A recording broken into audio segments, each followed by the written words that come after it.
राधा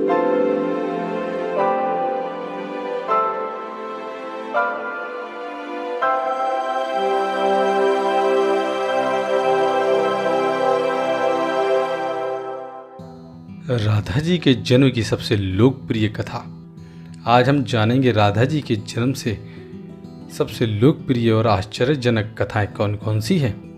राधा जी के जन्म की सबसे लोकप्रिय कथा यह है कि वृषभानु जी को एक सुंदर शीतल सरोवर में सुनहरे कमल में एक दिव्य कन्या लेटी हुई मिली।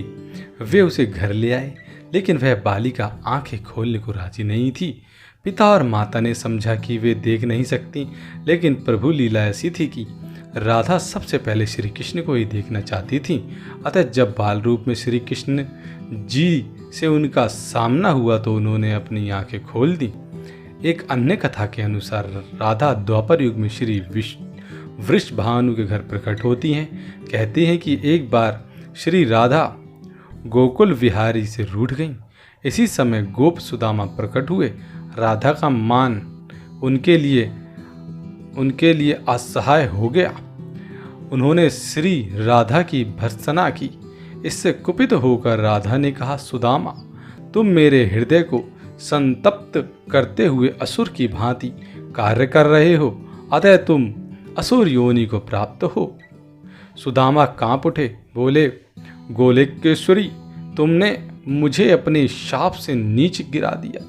मुझे असुर योनि प्राप्ति का दुख नहीं है, पर मैं कृष्ण वियोग से तप्त हो रहा हूँ। इस वियोग का तुम्हें अनुभव नहीं है, अतः एक बार तुम भी इस दुख को अनुभव करो। सुदूर द्वापर में श्री कृष्ण के अवतरण के समय तुम भी अपनी सखियों के साथ गोप कन्या के रूप में जन्म लोगी और श्री कृष्ण से विलग रहोगी। सुदामा को जाते देखकर श्री राधा को अपनी त्रुटि का आभास हुआ और वे भय से कातर हो उठी। तब लीलाधारी कृष्ण ने उन्हें सांत्वना दी कि हे देवी, यह शाप नहीं अपितु वरदान है। इसी निमित्त से जगत में तुम्हारी मधुर लीला रस की सनातन धारा प्रभावित होगी, जिसमें नहाकर जीव अनंत काल तक कृत्य होंगे। इस प्रकार पृथ्वी पर श्री राधा का अवतरण द्वापर में हुआ। नृगपुत्र राजा और पितरों की मानसिक कन्या थी, ये एक अन्य कथा है। नृगपुत्र राजा सुचंद्र और पितरों की एक मानसिक कन्या कलावती ने 12 वर्षों तक तप करके श्री ब्रह्मा से राधा को पुत्र रूप में प्राप्ति का वरदान मांगा। फलस्वरूप द्वापर में वे राजा वृषभानु और रानी कीर्तिदा के रूप में जन्मे। दोनों पति पत्नी बने। धीरे धीरे राधा के अवतरण का समय आ गया। संपूर्ण व्रज में कीर्तिदा के गर्भधारण का समाचार सुख स्रोत बनकर फैलने लगा। सभी उत्कंठा पूर्वक प्रतीक्षा करने लगे। वह मुहूर्त आया। भाद्रपद की शुक्ला अष्टमी चंद्रवासर मध्याह्न के समय आकाश मेघांचन हो गया। सहसा एक ज्योति प्रसूति गृह में फैल गई। यह इतनी तीव्र ज्योति थी कि सभी के नेत्र बंद हो गए। एक क्षण पश्चात गोपियों ने देखा कि शत सहस्त्र शरद चंद्रों की कांति के साथ एक नन्ही बालिका कीर्तिदा मैया के समक्ष लेटी हुई है। उसके चारों ओर दिव्य पुष्पों का ढेर है। उसके अवतरण के साथ नदियों की धारा निर्मल हो गई। दिशाएं प्रसन्न हो उठी। शीतल मंद पवन अरविंद से सौरभ का विस्तार करते हुए बहने लगी। पद्म पुराण में भी राधा का अवतरण की एक कथा है। पद्म पुराण में भी एक कथा मिलती है कि श्री वृषभानु जी यज्ञ भूमि साफ कर रहे थे तो उन्हें भूमि कन्या रूप में श्री राधा प्राप्त हुई। यह भी माना जाता है कि विष्णु के अवतार के साथ अन्य देवताओं ने भी अवतार लिया। वैकुंठ में स्थित लक्ष्मी जी राधा रूप में अवतरित हुई। कथा कुछ भी हो, कारण कुछ भी हो, राधा बिना तो कृष्ण है ही नहीं। राधा का उल्टा होता है धारा।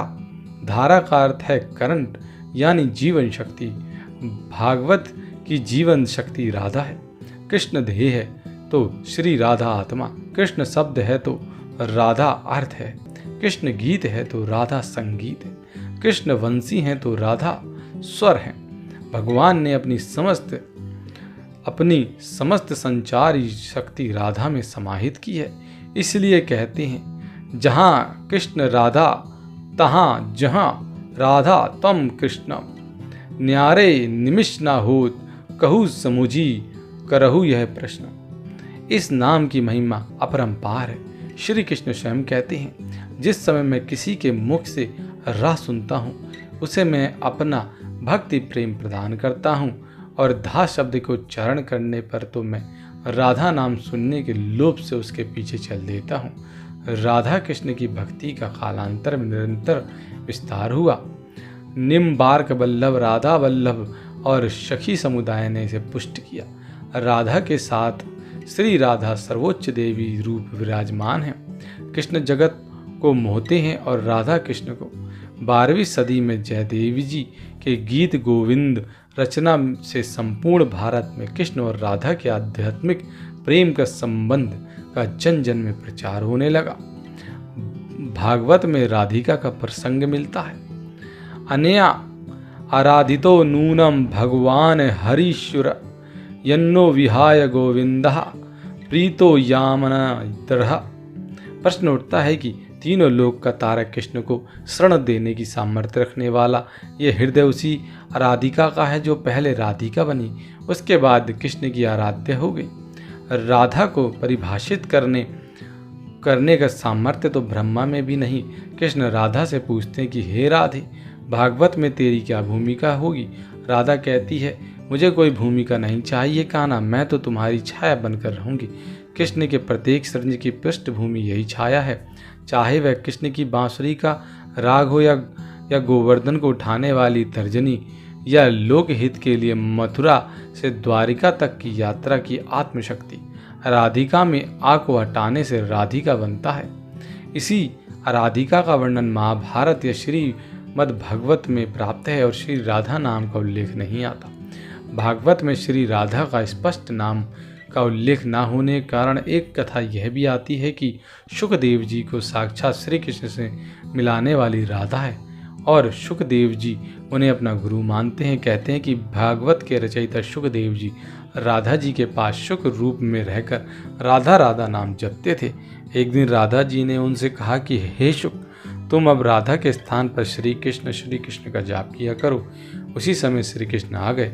राधा ने यह कहकर कि यह शुक बहुत ही मीठे स्वर में बोलता है, उसे कृष्ण के हाथ सौंप दिया, अर्थात उन्हें ब्रह्मा का साक्षात्कार करा दिया। इस प्रकार श्री राधा शुकदेव जी की गुरु हैं और वे गुरु का नाम कैसे ले सकते थे। तो ये कुछ ऐसी कथाएं थी जो कि राधा जी के जन्म की हैं, जो कि हमें कई सारे ग्रंथों में मिलती हैं और कई सारी कथाएं हमारे पुराणों से ली गई हैं। तो हमें उम्मीद है कि आज की ये राधाष्टमी की राधा के जन्म की कथाएं आपको काफ़ी ज़्यादा पसंद आई होंगी। यदि आपको आज की ये कथाएं पसंद आई हो तो आप इसको अधिक से अधिक लोगों तक जरूर शेयर करें, लाइक करें। यदि आपने अभी तक हमें सब्सक्राइब नहीं किया है तो आज ही सब्सक्राइब कर लें, ताकि आप आने वाली नई वीडियोज़ की नोटिफिकेशन को सबसे पहले प्राप्त कर सकें। और यदि आपका कोई सवाल है, सुझाव हो तो आप हमें कमेंट बॉक्स में पूछ सकते हैं। हमारे साथ बने रहने के लिए धन्यवाद।